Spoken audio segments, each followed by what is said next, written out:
জয়ন্ত মল্ল বৰুৱা ডাঙৰীয়াকো দেখা পাইছোঁ যে তেখেতে সামাজিক মাধ্যমত বা সংবাদ মাধ্যমৰ যোগে আমাৰ বিষয়ে আমাৰ দলৰ বিষয়ে আচলতে তিৰ্যক মন্তব্য প্ৰদান কৰিছে। মই বেলেগ কথা নকওঁ, মইতো আমি আৰু মানে জয়ন্ত মল্ল বৰুৱাক আমি জুবিন গাৰ্গ নহয় তেনেকৈ ধৰণে ক'বলৈ, যে জুবিন গাৰ্গে তেখেতক মানে গৰুটো বুলি কৈছিল, আমি ক'ব বিচৰা নাই তেখেতক গৰু বুলি।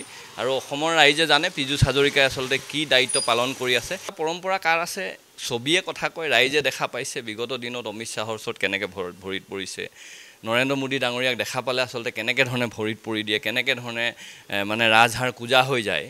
আমি তৰুণ গগৈ ডাঙৰীয়াক কেনেকৈ ধৰণে আচলতে ভৰিত সেৱা কৰি পিছত পিছি ফালৰ পৰা চুৰি মাৰিলে, সৰ্বানন্দ সোণোৱাল সিদ্ধাৰ্থ ভট্টাচাৰ্যক কেনেকৈ ভৰিত পৰি তেওঁ মানে চুৰি মাৰিলে, হিতেশ্বৰ শইকীয়া ডাঙৰীয়া ভৰিত পৰি, ভিঘু কুমাৰ ফুকনৰ ভৰিত পৰি, প্ৰফুল্ল মহন্তৰ ভৰিত পৰি কেনেকৈ ধৰণে এই মানুহবিলাকক পিছফালৰ পৰা চুৰি মাৰিলে অসমৰ ৰাইজে দেখিছে, জানে আচলতে আমি স্বাভিমানী মানুহে কেতিয়াও আমি ভৰিত নপৰে।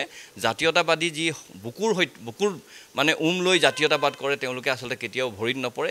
ৰাজনীতি কৰা যিসকল ধুৰন্ধৰ ৰাজনীতিবিদ তেওঁলোকেহে আচলতে ভৰিত পৰি ক্ষমতাৰ লালসাত তেওঁলোকে কি কৰে, এনেকৈ ধৰণে কাম কাজ কৰে। সেইকাৰণে আমি কট্টৰ জাতীয়তাবাদী, আমি অসমৰ ভাল ভৱিষ্যতৰ কাৰণে ৰাজনীতি কৰি আছোঁ, মানুহৰ কাৰণে ৰাজনীতি কৰি আছোঁ। সেইকাৰণে আমাৰ এই ভৰিত পৰা পৰম্পৰা নাই। আমি চকুত হৈ অসমীয়া ৰাইজৰ, অসমৰ ৰাইজৰ আচলতে যিখিনি প্ৰাপ্য সেই প্ৰাপ্য কাঢ়ি আনিবৰ কাৰণে অসম জাতীয় পৰিষদে জন্ম লাভ কৰিছে আৰু ভৱিষ্যতৰ দিনতো তেনেধৰণে কাম কাজ কৰি যাব।